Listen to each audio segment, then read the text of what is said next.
Bismillah, alhamdulillah, wa salatu wa salam ala rasulillah wa ala alihi wa sahbihi ajma'in. Continuing in Surah Al-Baqarah, in our principled prophetic Tafsir model here, who do we serve and why? What is the foundations of faith? We say we are believers, but why do we believe?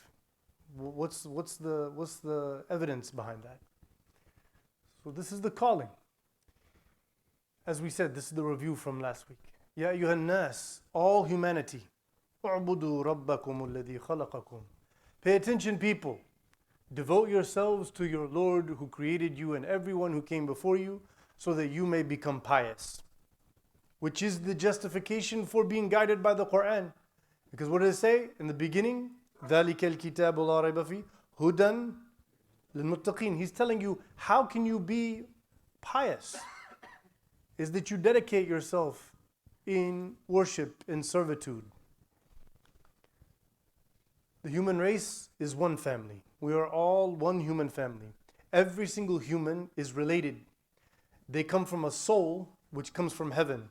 All souls are the same. Male, female, black, white, poor, rich, whatever. All souls have one nature. It's a mysterious divine truth that gives us life and our purpose. And then we're born from the children of Adam. We're all related. We're all family. Islam is universal. All mankind, He created you and everyone before you. And therefore, everyone after you, mafhum al-mukhalafa. So it's a principle of deriving scriptural knowledge, is that if something is established as a fact, then its opposite is true. You see? The scholars use this tafsir, jurisprudence, hadith sciences. Said, okay, if the people were created before is created by Him, then of course whoever comes after, you will be there before, right? Islam is for everyone. Worship and servitude are rooted in gratitude. What he's doing here with this ayah, he's actually combining Bismillahir Rahmanir Rahim and Alhamdulillahi Rabbil Alameen. Because knowing where you came from, that your whole existence is reliable on the mercy of God, then makes you a grateful servant. It's natural. I am part of His kingdom. I'm His slave, right? So worship and servitude are rooted in gratitude. The reason why you're doing it is because you're thankful for being created in the first place, right? So when they say, nowadays all the gurus, they're saying you need to live a grateful life. When you wake up in the morning, I was listening to this guy who's telling everybody, how do you succeed as a businessman? And he's talking about how you start your day. He says, the first thing you do when you wake up, and this guy is not Muslim at all, okay? The first thing you do, you should be grateful for your blessings. How did the Prophet ﷺ start the day? Alhamdulillah alladhi ahyana ba'dama amatana. The illiterate man in the middle of the desert has mastered what all the gurus now have come to the conclusion, that the best way for you to live your best life is to originally realize what you have in your favors, right? And that's the Prophet ﷺ sunnah. Never forget where you came from. You were just a little nutfa. You were just a speck. You were nothing. And He made you whatever you are. And He's the one that will make you whatever you will be. You used to be poor and ignorant. Now you are wealthy and intelligent. He's the one who did all of that. Which is why we get to the next point. Why do we worship Him? Right? Who is it that we worship? Okay. الَّذِي جَعَلَ لَكُمُ الْأَرْضَ. So what he's doing in Arabic, الَّذِي is a connective adjective, or it's like the one who, that which, right? The one who جَعَلَ لَكُمُ الْأَرْضَ فِرَاشًا. He made the whole earth a comfortable place for you to live in. Firash is another word for the bed that you sleep in, right? So He's making the whole earth that place where you feel relaxed. Like when you finally go to bed after a long day, what are you like? It's relaxed. Yeah? The whole earth was made that way. Your nurturer. Now you might say, where do we get nurture? In Arabic, Rabb, yurabbi, tarbiyah. He brings up, He nurtures, He nourishes, He adds value, He brings you to your potential, your fruition. That's your Rabb. Who is your Rabb? He's the one who made the earth a comfortable place for you. He made the sky above you a structure. Probably better, a fortress. because of the ayah in Surah Al-Anbiya. Surah Al-Anbiya, he says, وَجَعَلْنَا السَّمَاءَ سَقْفًا مَحْفُوظًا. This is one of those scientific facts that nobody had any idea about back then, that now we know for sure what it is. Surah Al-Anbiya says, we made the sky a protective ceiling. That's literally what it says, Surah Al-Anbiya. A protective ceiling. Which back then, until very recently, if everybody looked up in the sky and say, do you see a ceiling? Everybody say, there's no ceiling. I don't know what you're talking about. But the believers, they just accept it. That's why you don't hear about anybody debating what this means. Because they just accept whatever Allah said is true. Now we know there's an atmosphere and an ozone layer. Without those, no life could be possible on Earth. And meteors would be hitting all the time and all kinds of problems as a result. And the UV sun rays will get through and burn everything to a crisp. Right? So he made the structure above you. He causes the rainfall by which he fertilizes the earth, bringing forth many fruits for your nourishment. Everything that you eat is a blessing from him because he caused the system of rainfall. He's the one who created that. Knowing these things, you must never claim other beings to be similar to God. Right? So if you look at the Arabic, in English, if you flip it around, it makes a whole lot more sense. Right? If you said, so don't make others compare to God if you know. What do you mean if you know? In Arabic, it makes sense. In kuntum ta'lamun, as the last part, it's like giving a reprimand. It's like, if you know these things, you would never do such a thing. So, but in English, if you flip them, knowing this about him, you should never claim anything on his level or like him in any way. So first thing is, faith is based on evidence. He's showing you, like I did all of this. Could there be another ilahum ma'allah? Surah Al-Mu'minun. Ilahum ma'allah. He keeps saying it. He tells you what he does, and then he says, could there be another that does that? Does it make any logical, rational sense? He's appealing to us as he made us, logical, rational. Could there be two? How about three? For our Christian friends, they would know this makes no sense that you're going to believe in three. There's only one creator, right? So you have the evidence. He's bringing the evidence to prove his case, why you should worship him. Why should you worship him and none other? He's telling you why. He's giving you the proof. He's saying people say the statues or the sun or the moon, but what did those do for you and how do you know that? Right? Cause and effect is divine. Musabbibul asbab. If you look here, you were created by him. He sends the rain down. He made the sky a protective ceiling. Because of that, this is why things are the way they are. Right? Cause and effect is divine. La hawla wa la quwwata illa billah.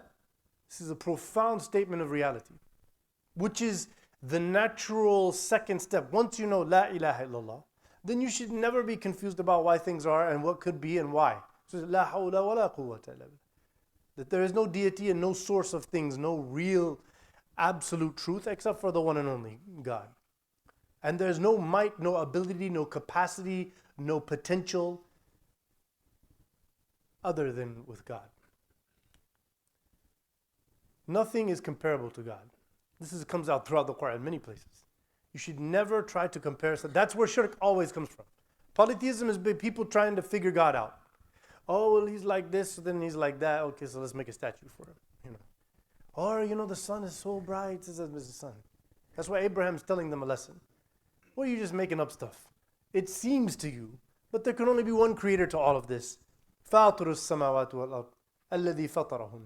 Right? My Lord and your Lord is the one that created all of these things. For the doubters, people are going to doubt. Okay, you're saying that that's God and you're the prophet and all that. Okay? وَإِن كُنْتُمْ فِي رَيْبٍ مِمَّا نَزَّلْنَا عَلَىٰ عَبْدِنَا فَأْتُوا بِسُورَةٍ. Go ahead. Here's our evidence. This is the proof.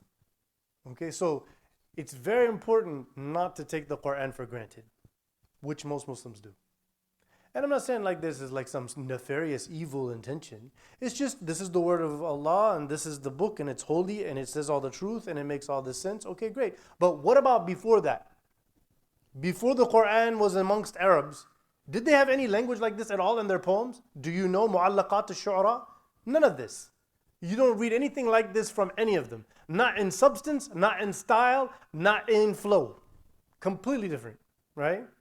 So here is the Prophet ﷺ Someone who himself never studied how to read and write himself, like 98% of the people. And then secondarily, he never sat around poets and learned poetry. He was never seen reciting poetry. He probably couldn't if you challenged him. So he could tell me some poetry. He would not know. He may know a couple of lines, right? So now they're doubting. See, if you're in doubt about what we have revealed to our servant, then compose a chapter like this Quran and call forth all of your witnesses before God if you are truthful. So this is now we're setting up the stage to prove that Muhammad, the illiterate man who's claiming this message, is from God. You all are the masters of Arabic language. You are the ones who know wisdom and your experience and elders and all of that, right? God is telling them, okay? So you bring forth. Doubters have to prove their case. Our case is proven. He already made his point. He made his point first. Who he is and who's the one speaking here. And they have no reference for that. What do they believe?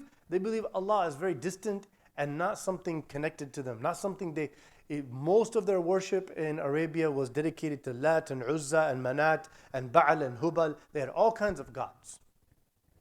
Right? They were seeing Allah as just like this distant, detached creator figure. They believed he was the creator, but he has nothing to do with their life. They don't worship him. Like when they slaughter an animal, they never mention him. They always mention the local god, right?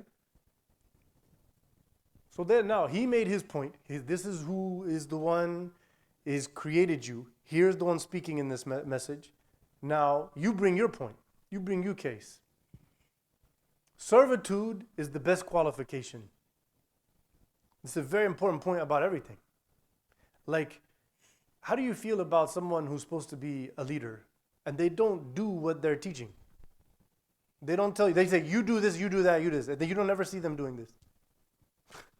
You don't want to follow this person. You don't trust them, right?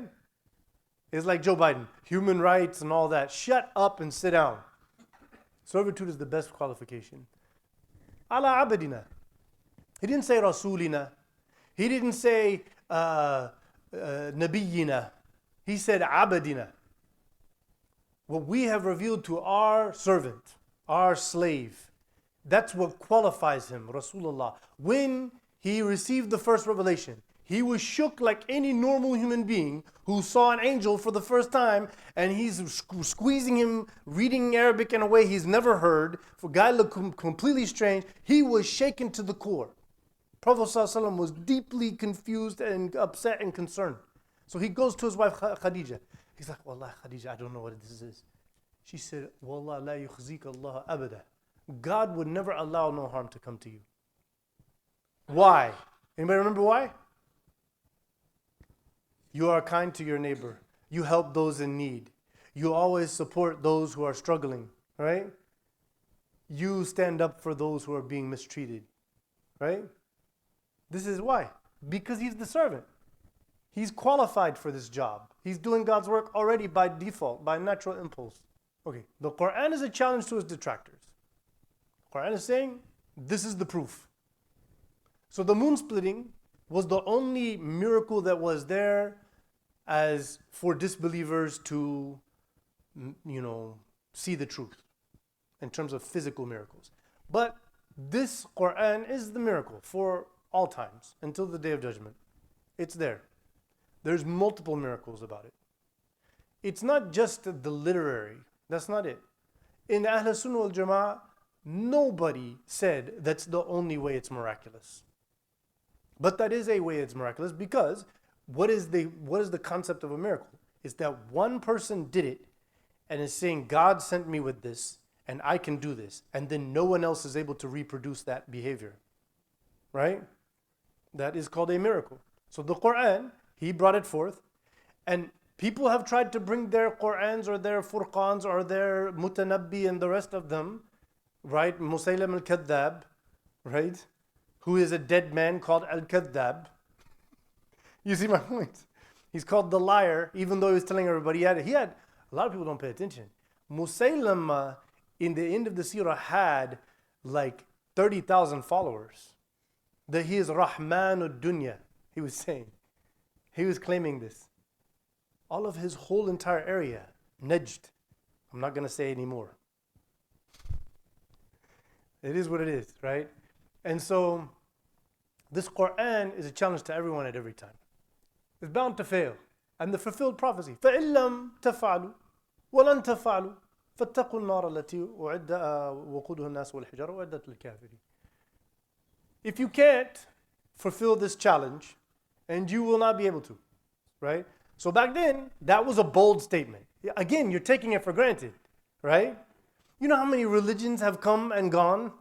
Thousands. Literally thousands of religions have been died in the history of humanity, right? Today, there are hundreds of religions that exist. Some are just little variations of another one. Like Hinduism has many of them. There's different groups. Jainism and this and that.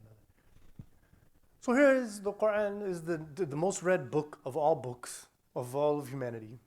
Most printed, most well memorized. People who have no ability to speak its language can recite it better than most people who speak its language. There's so many forms to its miracle. That's as a legislative document. It has now a handful of things that have become proven vividly scientifically true. There's some lady who's the I just saw this yesterday, it was on YouTube. She's the president of the National Beekeepers Association who has her PhD in bees as a concept. Somebody brought her the Quran and she was like, no way. She's like, what is this? How is it written in a book? There's no way. This book was written in the last 100 years for sure. And this is how the geologists said about how the mountains are pegs underneath the earth. And nobody could have known that. Like if you look at the geology of it, what's above the mountain, usually it's like almost double down the same way. And the Quran referred to them as pegs. And when you make a peg to put your tent, which one is the bigger one? Above ground or below? Below, so it stays firm. And that's exactly why a peg is a peg. That's why he used this exact word, otada, right? To refer to the mountains.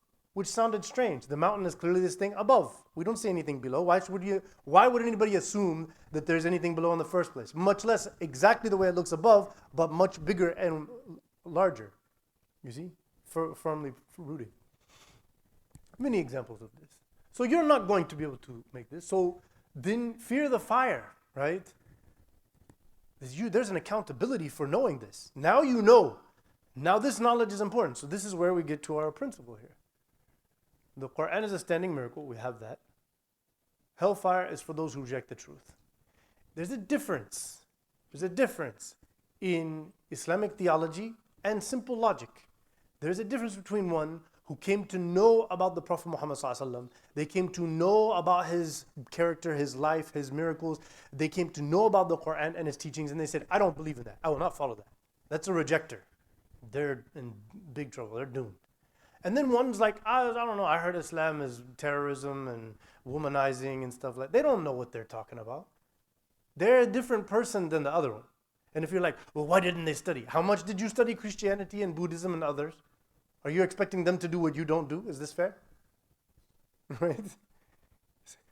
People will be judged according, and there's a hadith on this. Ahl al-Fatra, Sunan Abi Dawood, Sahih hadith, that the people of the Day of Judgment, 4 groups will bring an argument to Allah why I can't have this full accountability. One is the deaf person, because in most of human history, people don't read and write. The vast majority of human history, people do not read and write. So unless you can tell me, I will not understand this religion you're talking about. I'm not able to read and write it. So the deaf person, number 1. Number 2 is the mentally challenged person. Someone with like some severe autism or Down syndrome or one of these type of things, very serious. And the next one is the senile person. Person became very old, now they really don't know what's going on, they can't remember things a few minutes ago. And you're like, here's the religion of truth. And they're like, what? This person cannot understand. And then the last one, Ahl al-Fatra, people living in a state of ignorance where they did not see and embrace the Prophet. They do not understand about the truth of a Prophet in a revelation, right? Rejection is rooted in ingratitude. It's the opposite, mafhum al-mukhalafa. Why would you really reject a Prophet if you knew him? Sallallahu alayhi wa sallam. Anyone who knows the Prophet Muhammad sallallahu alayhi wa sallam on any basic intimate level cannot, like I've even seen some of the people, they do weird things. This one lady, she's asked, because this lady was trying to get me to affirm the homosexual lifestyle. And I said, but listen here. I have a different belief system and value system than you do. And she's like, yeah, but what about those people? They will commit suicide. I said, but we've been going through Islamophobia now for 20 some years now. And we're not threatening that if you don't stop doing Islamophobia, we're going to commit suicide. I don't think that's fair. It would make us look mentally ill, wouldn't it? Is that what you're presenting here? And so then I said, let me ask you a question. Are you Muslim? She said, well, no, I'm not Muslim, but I respect Islam. And I said, so do you believe Muhammad is a prophet sent by God? Yeah. And I was like, no, if you do, then you cannot be a lesbian. Is this haram? You have to say that it's immoral now because you believe him to be a prophet because that's what he said. And so then she says, no, but obviously most of the values are good. I said, okay, but you don't think he's a messenger of God who received revelation? She says, well, all religions. I said, I just want you to know, I am deeply offended. You have really offended me. She said, how? I said, you're calling Muhammad ﷺ a liar. And she said, no, I'm not calling him a liar. I said, okay, either he's telling the truth and he's the messenger of God and we should follow him or be mindful of the day of judgment that's coming, or he's a liar. The only other option is he's a madman, which is maybe worse than a liar. What kind of disrespect? She said, this is not fair. I said, okay, now you know what I feel like. You're trying to force me to affirm homosexual behavior, which is your belief system, which is your values. I don't agree. Instead of you making me feel like that, okay, you can just respect the fact that I have different beliefs than you. And then I have never done what I just did to you, but I just wanted you to see that we Muslims could go around bugging everybody. Why are you calling Muhammad a liar? You're not Muslim? You're calling him a liar. What kind of, I want to commit suicide now. How? My whole life is built on this man's teachings. My life is worthless without you. You see what I'm saying? We could flip this thing around. It's called mafhum al-mukhalafa. You with me? These principles are very valuable everywhere you go. Okay. The good news. Oh, we forgot to do the thing. So now you're confused. Okay. وَبَشِّرِ الَّذِينَ آمَنُوا وَعَمِلُوا الصَّالِحَاتِ أَنَّ لَهُمْ جَنَّاتٍ تَجْرِي مِنْ تَحْتِهَا الْأَنْهَارُ. Give good news to the faithful who worked righteousness, that they will have a paradise with rivers flowing through it. Give good news to the faithful who worked righteousness. Right? Maintain the balance between hope and fear. I'll give you the hint. The ayah comes in context, right? Sard, siyaq. Right? The previous ayah said what? Fear the fire. Because people were rejecting the evidence which is still standing, very strong evidence. So now they have to fear the accountability for making the worst decision you could make. Now he's telling you, for those of you that are making the good decision, let's flip the script. Mafhum al-mukhalafa. And so here now it's called itbaq in Arabic eloquence. Classic Arabic, they always thought that to show polar opposites, to help people appreciate the value. When it comes to heaven and hell, belief and disbelief, there should be no gray area. There's gray area in some laws and some priorities. There's gray areas there, right? But like God and prophethood and the truth of life and purpose of life and not. That is, hal yastawun? No, they're not the same. They're very different. So he's giving that to us. Faith without work is useless. So what is the work? If you're used to praying every day many times, is that work? I mean, you can call it that, but it becomes routine, right? It just as it becomes. It's a good heart. You will be rewarded for it. Nobody's denying that. But work means you become more and more knowledgeable and practicing of Islam in a deeper, more sophisticated way throughout your entire life. Again, the idea of secularism is that I became an adult and I know Islam and alhamdulillah I follow Islam and I'm doing my dhikr and my ibadah and that's it. I'm going to stay the same. If that was the case, there would be no need for you to keep praying over and over every day, Ihdina as-sirat al-mustaqim. If you're become on the sirat al-mustaqim, I'm an adult and I know and I follow and I'm good, right? You should be growing, adding new development to your faith and understanding and practice and your abilities and challenging yourself and others to be better believers, trying to invite people to see the beauty of faith and truth. That is a process of work. Work takes effort, takes knowledge, takes experience. The best worker is the one who's looking ahead. How can I grow? How can I build? How can I achieve? How do I get better? All of those who became at the top of the company, it's because they think like that. The one who stays the same is because he's thinking it's just about paying some bills and this is the thing, right? And nobody says that's the praiseworthy person. So we should never get caught up into that.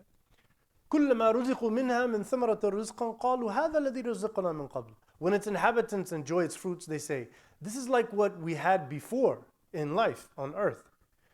The many things they will enjoy will be similar in appearance, but free of worldly defects. Paradise is appreciated because of this life. There's flaws here. So when people say like, why don't we just all go to heaven? Why is there bad things happening? Why is there sickness? Why is there sadness? Why is there pain? Why is there suffering? Because this is not home. You will appreciate home if you earn your place there, realizing where you came from and where you're going. Inna lillahi wa inna ilayhi raji'un. You see, it's a process. We're just moving. We're strangers. Abiri sabil. Be kun fi dunya gharib or abiri sabil.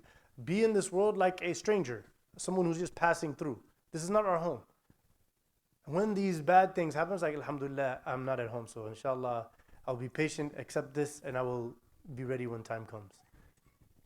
Paradise is not the same as this life.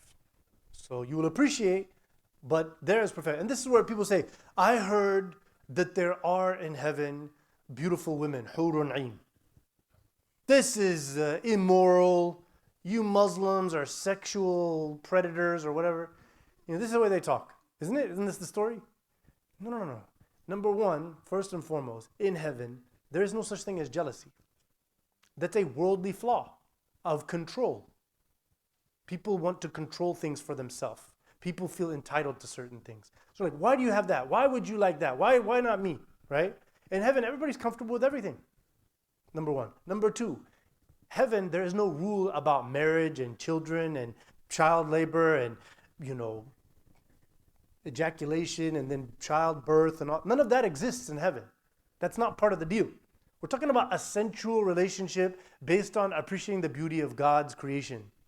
It's not like you're thinking pornography or something like this. These are from the flaws of this world. That doesn't exist there. And so people are picturing it in a certain way because they're seeing heaven is just like here. If there's women and there's love and there's connection, nowhere does it talk anywhere about actual intercourse. There's no need for the actual orifices and organs that we have here that were required to do things related to being here. You see what I'm saying?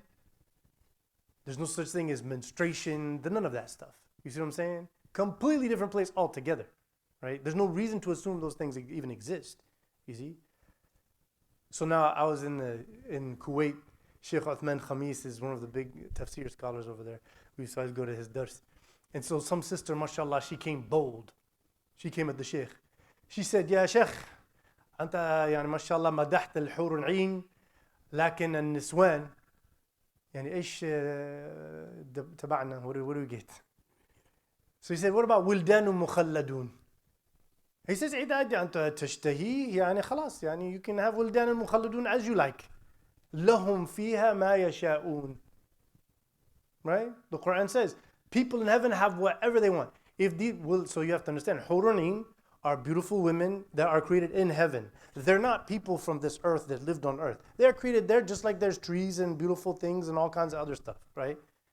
There's also Wildanu Mukhalladun who are not from there. They're young men who are created there as servants, and they are mentioned to be young men and they take care of everything. If she has a desire to have some loving, bonding relationship, however it is in heaven, no man will be like, astaghfirullah, this is my woman.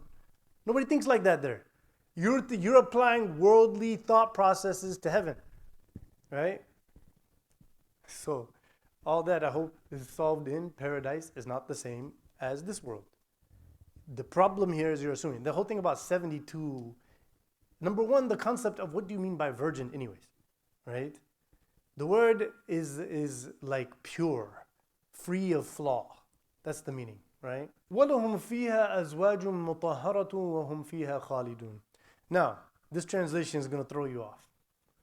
They will remain therein with all the purest forms of enjoyment. Now here's the thing. This is something that I spent time studying all these tafsirs, dozens of them. And so I went back to Surah Hud.